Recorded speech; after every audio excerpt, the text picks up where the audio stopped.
Good morning, football fans, UFL fans. Well, it was another pretty good week of football in the UFL. Week 4 is now complete. And just think, we're approaching the midway point of this week already.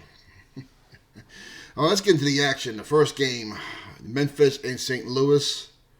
I'm hoping this could be a very good rivalry, just in terms of proximity. They are only 4 hours away.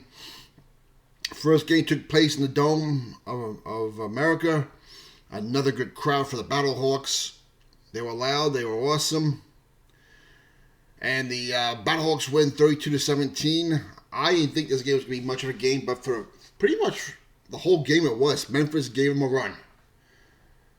First half was very competitive. The third quarter was competitive. By the end of the fourth quarter, they had worn down the Memphis Showboats. And I will continue to say this. Memphis is the most disappointing team. Only 127 yards in total offense. I mean, they're putting a lot of pressure on the defense. St. Louis had 355.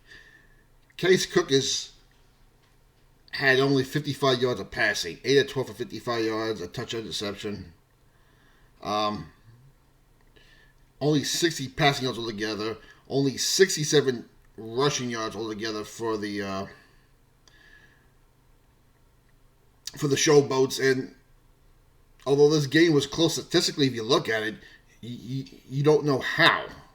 19-11 in first downs in favor of the Battlehawks. 9 of 15 or 1 of 8 in favor of third down conversions for St. Louis. 66 to 39 in total plays. 38 to 21 in time of possession. This game was never really close. Victor Davis did. Darius Victor did have 58 yards in rushing. He was probably their best offensive player of the day, but Memphis has got a lot of work in their hands. They are 1-3, and because Michigan lost, hey, listen, they're still in it, which is good for the league. But Coach DeFilippo has some work to do with this team. A.J. McCarron, 35 of 45, 222 yards, 3 touchdowns, interception, a 136.8 rating. He was good as usual. He continues to be the face of the league, hopefully for another few more years. And St. Louis is now 3-1. Memphis is now 1-3, going into Week 5, the midway point. Now let's get into the Saturday night games. We'll first talk about the game that wasn't interrupted, Michigan and San Antonio. This was a disappointing game for me for Michigan. I thought they would win this game. I did pick St. Louis the other game. I was 2 for 2 in my picks this week. I was right with St. Louis and Birmingham, and I got San Antonio wrong, and I got Arlington wrong. Well, let's talk about this game. Funny,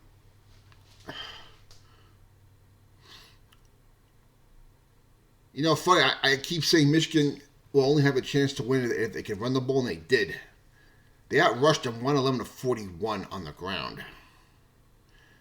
Total yards was 305 to 251 in favor of San Antonio. Not a real big difference.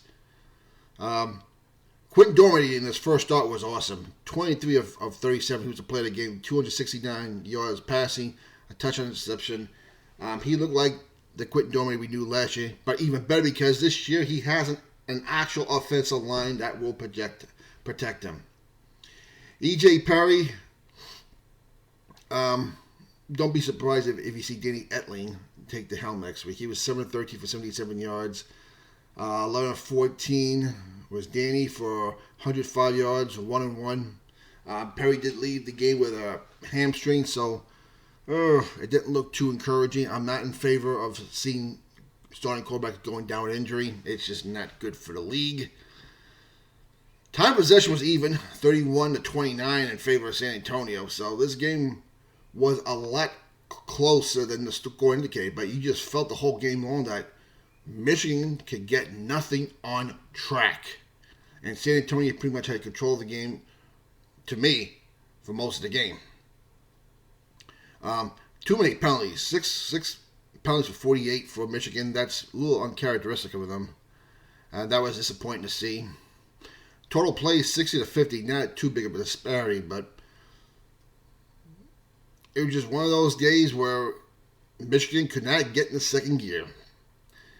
And now Michigan is 2-2. San Antonio is 3-1 going into week 5. Now for the other game, the other regional game that was delayed an hour and a half due to a lightning storm, which is why I'm hoping we start the season next year after the Super Bowl, because the Southerners, they get these nasty T-storms. And it's an issue. And you don't want to play in the daytime in late April and May because it does get hot down here. But this was probably the game of the weekend. I didn't really give my team much of a chance to win this game, but they were in it. I thought their offensive weak spots would keep them down, but Birmingham wins this one 28-18. Matt Corral played the whole game, 19-29, 240 yards, a touchdown, and 146 rating. He was real good. Jordan Ta'amu, 12 of 22, 161, 2 touchdowns. He's pretty much the offense right now because without Abram Smith, the running game is by committee. And although the receivers are starting to come around, they're starting to do better, it's not what we had last year with Hammond, Chris Blair, and Lucky Jackson either. The Stallions did dominate by 10 minutes over time possession, 35-25. Total yards, 356 to 251. The defenders capitalized on turnovers. And that's what kept them in this game. And of course, you had the late field goal exchange in the end. And Birmingham is a 2018 winner. They're 4-0. DC is now 2-2. We already lost more games than we did all last year. And listen, this is a good game. It probably would have been better if the game had not been interrupted. But hey, what are you going to do? You can't control Mother Nature. It probably kept the crowd away too. You had 7,500 people at this game in Birmingham. Listen, if you're going to sit in the stands in the pouring rainstorm and have to be told to duck for cover, would you go to the game? I don't think I would either. So,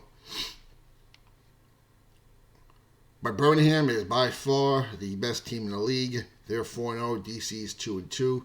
And finally, we'll go to the final game. The only Sunday game yesterday, Arlington and Houston.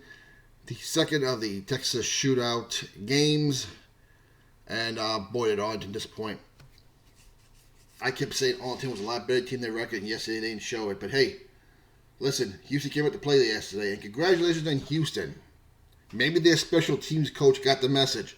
No more block punts. Reed Sinat, 18-28, 181 yards, 1 touchdown, 133 rating. He was the player of the game. He was awesome. Luis Perez had a bit of a tough game. 15-28, 144, 1-1. He never got a lot of time. He was hit a lot. He was sacked a lot. He was hurried. The Houston defense was absolutely awesome yesterday. Time possession was about even, 32-27 in favor of the Roughnecks. Rushing yards was 76-40 in favor of Houston. And I would think that was a difference in them being able to do that much rushing allowed Reed Sinat to open up the game. But total yards was 253-193 in favor of Houston. Houston is now 1-3, and Arlington is now 0-4 on the year. So the defending XFL champions are now 0-4, and that is your weekly wrap-up of Week 4. Let me know what you think. I still think Birmingham, DC was the game of the weekend. You can make the case for St. Louis and Memphis. That was a good game for 3 quarters. Ratings will come out tomorrow. It'll be interesting to see how those turn out since we had a game on FS1 and we had regional action, so that should be interesting. Comments down below. What's your opinion? Like to know? Like and subscribe to the UFL Fan Zone. We'll talk to you later.